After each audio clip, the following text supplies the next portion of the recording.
All right, everybody, welcome to the True Alien Podcast. Ooh. I'm Adrian Smith, and this is where you get your daily dose of all things weird and unexplained. That's right. You know, those stories that make you kind of cock your head and go, huh, what was that? Mm-hmm. Yeah, we're talking aliens, we're talking abductions, Yeah. UFOs, Bigfoot, all those things. We love those. We love those. And we're here to have some fun with them, and we try to sort the fact from the fiction. Right. And joining me, as always, to help us do just that is Julia Jones, our paranormal probe specialist. Hi, everybody. Hi, Julia. I'm happy to be here. Glad to have you here. Ready to probe another story, Adrian. Absolutely. Before we get into today's story, which is quite an interesting one, I want to remind you guys out there, if you like the show, please do us a huge favor.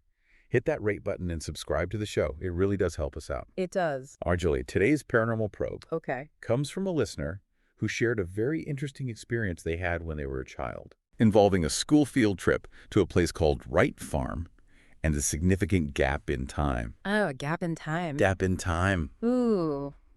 That sounds like something I would love to probe. I think you'll enjoy this one. All right. So let's set the scene a little bit. Okay. It's an elementary school field trip. You got the classic yellow school bus. Yeah. You know, the smell of peanut butter and cleaning supplies in the air. Yeah. Full of third graders are excited they're going to a historical site, Wright Farm. Fun. The teacher, Miss Evans, I'm sure is ready to have a little bit of a peaceful day out there. Yeah. But for one of these kids, a little girl named Lily, this ordinary day was about to get pretty weird. Oh. So the bus is going along and it turns off this main road onto this very narrow country road. Okay. And Lily starts to get this weird feeling in her stomach like something's not quite right. That's interesting. That often happens like a premonition. Yeah. Or some kind of intuition that something is about to change. Exactly. And then she looks out the window. Yeah. And you know how you're driving along and there's houses and shops and things like that? Yeah. Well, that all starts to disappear. Mm-hmm. And it's replaced by dense forest, like very thick. You can't even really see through it. Yeah. And all of the normal sounds that you'd hear on a normal day, they all start to go away. Mm-hmm. And it's replaced by this really eerie silence. Oh, I can imagine she's feeling pretty creeped out at this point. Yeah, I think as a kid, Yeah. being in that situation surrounded by all these trees, Yeah, it's definitely going to make you feel a little bit uneasy. absolutely. So they finally arrive at Wright Farm. Okay. And like you would expect, a bunch of third graders, they all get off the bus, they're running around, they're excited. They want to see the farmhouse, they want to see the barn. Right. But Lily is still feeling this strange sense of detachment, like she's not really part of it.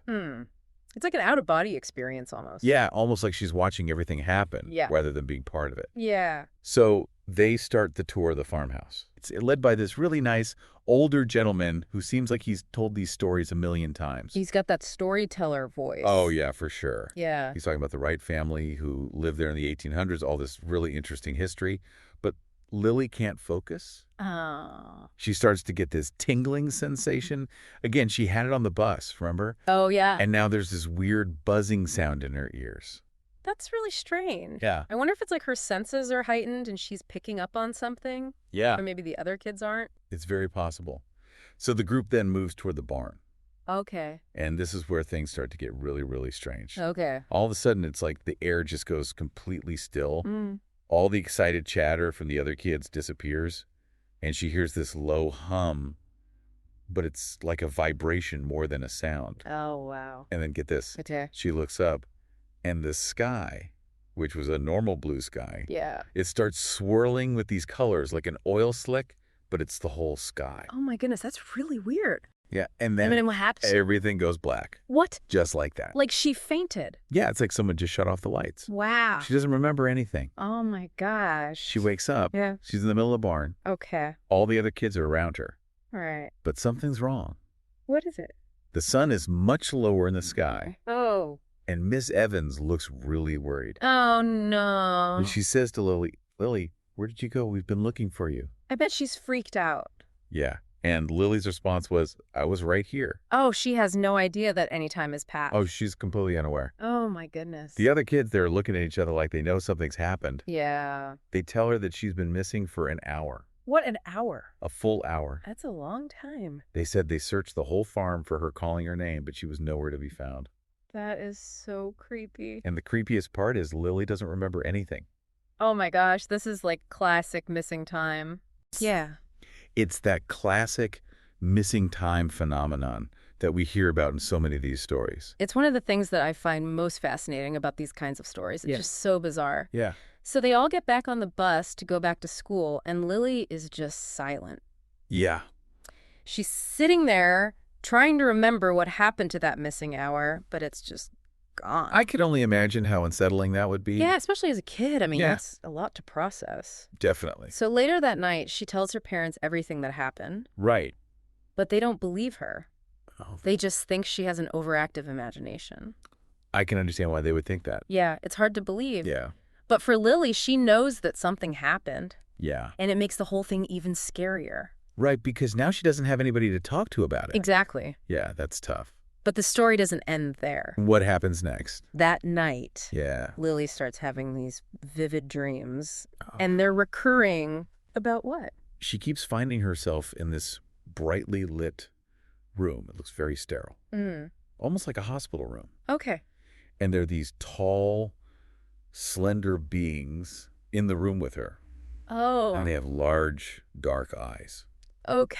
She can't understand what they're saying, but she describes it as high-pitched tones and clicking sounds. Ooh, classic alien sounds. It is a very common thing. Yeah. She's usually laying on a metal table bathed in blue light. Wow. That's a really specific detail. Yeah, and what's interesting is that even though it sounds terrifying, Yeah. she feels strangely calm in these dreams. Yeah. Like she's just observing everything that's happening to her. That's really interesting. It's almost like a defense mechanism. Yeah. Like her mind is trying to protect her from something that's too overwhelming to process. Right. Yeah. So these dreams continue Yeah. night after night, Yeah. and Lily starts to change. Really? How? She gets this sudden fascination with astronomy. Astronomy. Yeah, she's spending hours looking up at the night sky, Mm. almost like she's searching for something up there. Maybe she's trying to find those beings. Yeah, it's possible. Or maybe their planet. Yeah, and she also becomes very sensitive to loud noises and bright lights, Mm. to the point where she starts spending most of her time alone in her room. Oh, wow.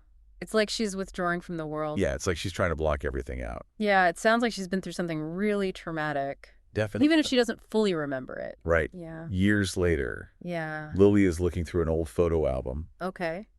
and she finds a picture from the Wright Farm field trip. Okay. At first, it looks like a normal picture, Right. kids standing in front of the barn. Yeah. But then she notices something in the background. What is it? Partially hidden by some trees Okay. is this weird disc-shaped object hovering above the barn. No way. Yeah, and it's emitting this faint glow. Oh my gosh, that's crazy. Yeah, So there is some evidence. there it is. It's like a little piece of proof that something really strange happened that day. Do we know if anybody has analyzed the photo? I don't think so, but it seems like it was enough for Lily to know that she wasn't imagining things. Yeah. It validated her experience. Right. She decided to keep the picture hidden, a Mhm. secret reminder of that day. And those missing memories. Exactly. She believes that she was taken.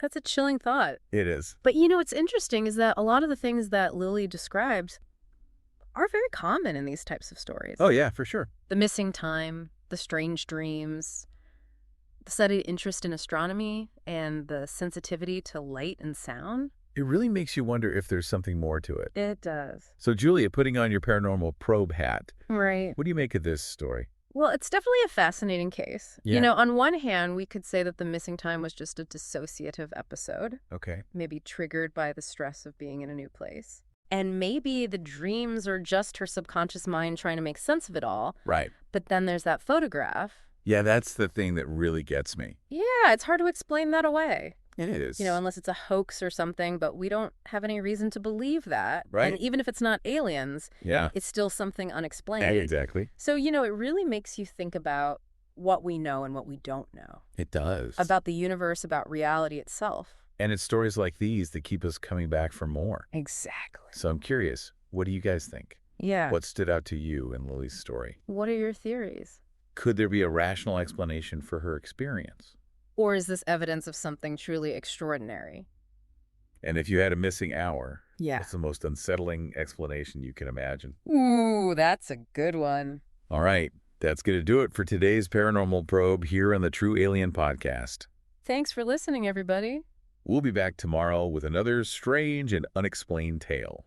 Tune in. Don't forget to rate and follow the show, and until next time, keep looking up.